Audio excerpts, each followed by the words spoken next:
کرنا مې ورته ووې، که غزل مې ورته ووې کرنا مې ورته ووې، خپل ایمان مې ورته ووې، خپله سا مې ورته ووې.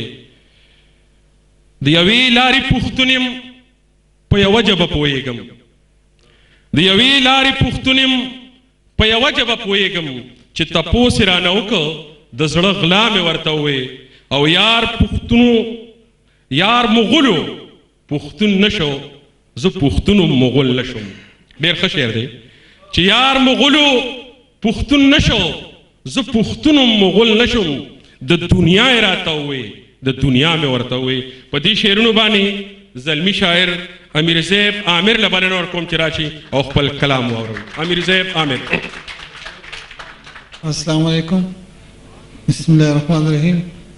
بخښنه غواړم اول ځکه چې د ملګري راپسې راغی او د ډیوټۍ نه په مخه راغی، نو د دې موقع مناسب خو به داسې څه نه وي د ما سره، خو یو دوه درې شعره به ویم او د خپل ملک سره به د مینې اظهار وکړي.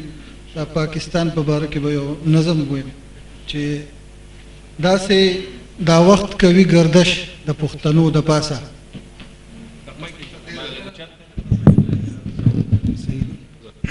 داسې دا وخت کوي گردش د پښتنو د پاسه، لکه چې پل د ژرندې ګرځي د دانو د پاسه. داسې دا وخت کوي گردش د پښتنو د پاسه، لکه چې پل د ژرندې ګرځي د دانو د پاسه. بې شماره مړي مې لیدلي دي په یو قبر کې، بې شماره مړي مې لیدلي دي په یو قبر کې، لکه چې واړوي څوک خاورې د ګنو د پاسه. بې شماره مړي مې لیدلي دي په یو قبر کې، لکه چې واړوي څوک خاورې د ګنو د پاسه. او هر یو قدم اخلو د ژوند د خوېدو په یاره، هر یو قدم اخلو د ژوند د خوېدو په یاره، په سیند کې ګرځو د خوینو سنګینو د پاسه. دا یو نظم دی چې بحث د تحریک علیګړ نه که شروع کما، ذکر د تحریک خلافت که د اردو کما، خطبه الہاباد کما، رپورٹ کو د نهرو کما، ذکر د دقومی نظریه که د نارو کما، غونډه د ګول میز او کومې ساقې لکنو کما، څوارلس نکاتونه د قائد که راشورو کما. زه په هر سنګر په هر محاذ منلی شوی یم، زه د پیغمبر د دین په نوم بللی شوی یم. ډېره مننه.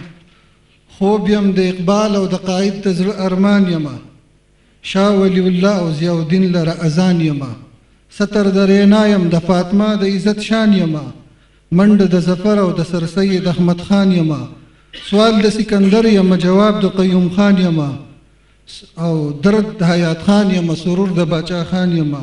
زه د اتلانو په نغمو کې ویلی شوی یم، زه د پیغمبر د دین په نوم بللی شوی یم.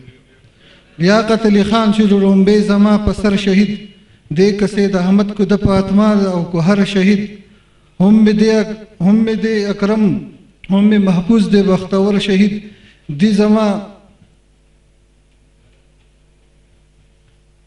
دی زما شبیر او عزیز بټي په سنگر شهید، ناوی د منحاس یم د سوار یم او د هر شهید، وینه د شیر خان یم د لالک او د سرور شهید، بس خو د سرونو په راشو ګټلی شوی یم، زه د پیغمبر د دین په نوم بللی شوی یم.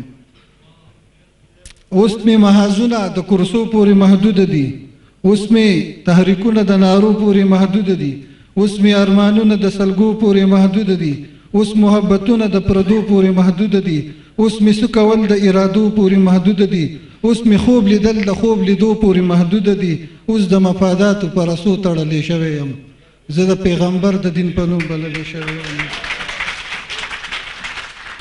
اوس چې نظر وکم موجوده حکمرانانو ته، تلی ته کتاب ته مزایل ته پتنګانو ته، بریتو ته صوباړو ته سیکلو ته بوټانو ته، پروت یم د ډیوو او لاټینونو رڼاګانو ته، اوس مې ترانه ویلی کېږي غاصبانو ته، بس خو پاتې شوی یم غشو شرمخانو ته، اوس د ووټ بستنه زی په زی ګنډلی شوی یم، زه د پیغمبر د دین په نوم بللی شوی یم.